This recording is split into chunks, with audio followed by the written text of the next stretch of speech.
Hey, what's going on, guys? We're back in Cody's garage. Again, I don't have my mic, so the audio quality is not going to be the greatest. Today, we're going to be doing some LED lights on Blake's car here. We're doing LED light bars. Hopefully, everything's going to go really smooth with that. He just got them in the mail. They're from AUXBEAM. I'm planning on doing the same thing to my car eventually as well. But they're the two actual little light bars that are going to be taking the place of his factory OEM headlights.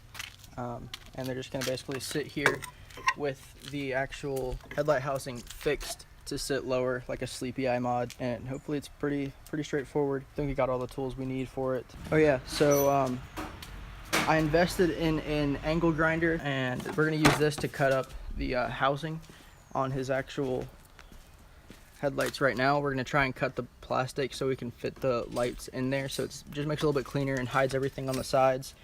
So all of this will still be here, but still have the space to hold the actual light bars. So hopefully that'll work. Okay, so he's going ahead and taking off the housing. That's just gonna allow us to get to pretty much everything. This is also how you change out the factory lights. You gotta take off the housing first. Pretty straightforward.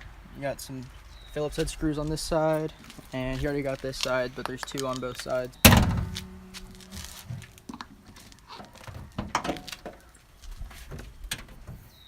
Helps if you pop the hood, you can really get a handle on this side anyway.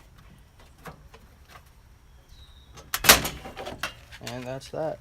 Alright, so once you get both of those off, let's do the same thing on the other side with the housing. Remove this screw, which you can see a little bit better on this side. It'd be this screw here. You got one here,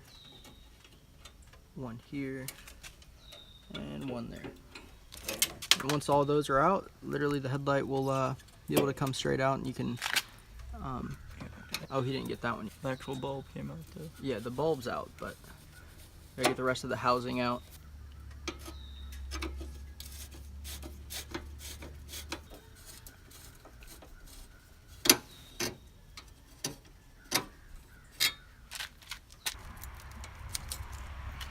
Okay, so he got these other screws out here, and didn't get the bottom one yet, but he already unhooked the bulb just to kind of get out of the way. I don't think I mentioned this, but these are 7-inch light bars. So pretty much any 7-inch light bar will work for this. I'll have the link to these exactly in the description below. I plan on getting these same exact ones. I might get the RGB ones. I'm still up in the air about it, but these were literally only like 40 bucks. And there's a few different kinds on there that you can look at. So I already got the rest of that housing out. There was just one more screw in there. Spring that holds this in there too. We're going to this side. I'm basically repeating the same exact process. So what is really the point of doing this? Well, I think personally, and Blake does too, I'm sure, I think it looks better having the sleepy eyes. I mean, everybody does this, but also it is functional with the fact that these LED light bars are going to be much brighter than these factory headlights, so you'll be able to see so much more at night on the road and stuff. So it's honestly, it's not just something just for looks. It is going to help with visibility, because I mean, I'm sure there's upgraded bulbs or something you could do to make these brighter, but why do that when you could do something that, you know, in our opinion, looks good at the same time, you know, you're getting good function out of it as well. I think those are for like water guards, is that right? I'm not too sure. Probably because all that wiring down there. Okay. Well, you got to take out these little rubber pieces. Here's that, and they're just held in by these little clips. You're just kind of ripping them up. Very easy. All right, so whenever you do this, to adjust the headlight down to where you want to keep it, you're gonna have to unplug the motor here. And over here is where you can adjust it manually. You pop these little caps off, and you can literally just twist this, and that's gonna either raise or lower your headlight, kind of like how he's doing now. That's when you reach full height. That's why we gotta unplug the motor. So otherwise, it's just gonna keep manually or it's gonna automatically keep readjusting itself to where it's normally supposed to be at when you turn on your headlights or just do your pop-ups. So that's what he's doing now, unplugging that little wire. And there's another one over here on this side as well. Okay, so he already drilled this side, and he's about to drill the other side in the correct hole. So there's the old hole here, and the new hole here. All right, so now we got both these holes drilled on both sides. We're gonna go ahead and get to wiring. So basically we're just gonna splice the wires into here and connect them to the wires here. Normally I think AUXBEAM does have a harness, or I don't know, maybe they stopped doing it, I'm not too sure.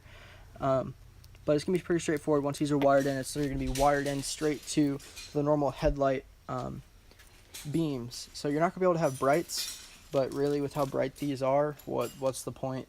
I think there's a way that you could wire in another set of, like, Blake was telling me that somebody else he's seen do this. They put a light bar down here for their brights and then wired it into the actual bright switch, so that way whenever they have their regular beams, they'd have their light bars here running, and then they could turn their brights on and have a light bar down there. And you can do that with anything if you wanted to. You could probably run like halos or something with that if that's what you wanted to do. So we just snipped off the factory harness there.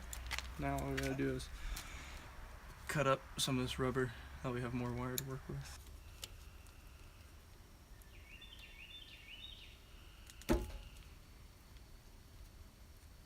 And it's what, the black and then the red with the black, right? Mm-hmm.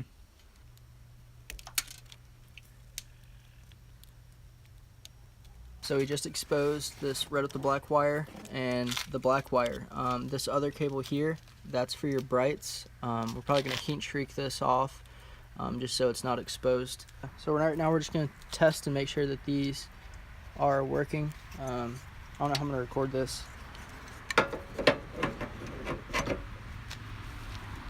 Let's see. Alright, so I'm going to set you guys down and make sure these work really quick. Alright, well they definitely work. I just got blinded pretty good. I wasn't even thinking, I was looking straight into it. Well, it looked like it's on when you're holding it like that. Anyway. But yeah, they work. We just kind of touched the wires together and he went in there and turned them on. They're definitely really freaking bright. A lot brighter than the factory ones, that's for sure. So now we're going to go ahead and get into wiring these up. Pretty straightforward. Literally we're just going to be, connecting the wires to the wires and making sure they're sealed well and not going to cause any issues down the road. I don't think I really mentioned this, but the only tools you really need for this, obviously a drill with like a 3/8 bit for metal to get these holes out, a pair of wire strippers, some heat shrink wire covers, I guess that's what you call them, I don't know. Like I said, I'm not an electrician. You obviously need the light bars, a screwdriver to get all these little screws out, and yeah, a lighter for the heat shrink. These are what we're talking about with the heat shrink. They're just gonna go over the wires and make sure they're not exposed at all. Also electrical tape just to make sure everything is really well sealed. And that's pretty much it. Everything, all the hardware and stuff comes with the light bars. So now he's heat shrinking off the brights on this side, just so that way it's not going to leave the wire exposed. Got the wire splices on and crimped up, and focus. It's starting to get dark, so it's having a hard time focusing. Turn that light on. Hey, go turn that light on quick, show 'em. But so far it's working pretty good. Twist it forward. Nope, don't push the button. There you go. The motors are undone. Yeah, but they are, super bright. Oh my god, they're bright. So all we have left is this side. We'll be able to bring these back down. I think what Blake wants to do is try and still use this just to keep it. Oh, I just lost all those screws. It'll be okay. We're gonna cut this up so that way it'll fit the light bar still, and it'll just make things a little bit cleaner and cover everything up on the sides. So we're gonna use an angle grinder for that as well. So, all right, so we got both sides wired up. He's throwing some washers on here now just to get it to the right height. So far he's putting 10 on there and seeing if pretty thin. that'll be enough. Down low and look at it. I think that might work, man. Okay. So it looks like 10 washers on this side. Get it to the right height so it's not shining into the bumper but shining out. Alright, so it's basically mounted up. We're just trying to tighten it down, and it's really complicated because it's, you have to go back up underneath and use a ratchet at the same time, so there's not much space to work with. Okay, so they had a good idea of taking out the fog light here just to get a hand in there underneath a little bit easier. So if you want to do that, it's just like one screw to pop that out and then unplug it from the back, or pop the bulb out, and just set, you know, housing to the side. Well, this one's all mounted up. It's pretty well adjusted. We're gonna see how it does actually on the road, and maybe close the garage door and see what it does up against a flat wall. We're gonna do the other side and then work on getting the housing adjusted to how he wants it. Alright, so that's pretty much it. We're just gonna do a little bit more adjusting and tweaking, and probably got some more of the actual plastic housing there, just so we can bring them down a little bit lower. But for the most part, that's it. They did really well on the road, very bright, and nobody really flashed us, so we weren't blinding anybody yet. So that's good. So anyway, hopefully you guys did enjoy this video. Hopefully it was helpful or informative. If you know you're trying to do this, if you have any questions, feel free to ask me down below in the comment section. And yeah, I'll see you guys in the next video. Peace out, guys.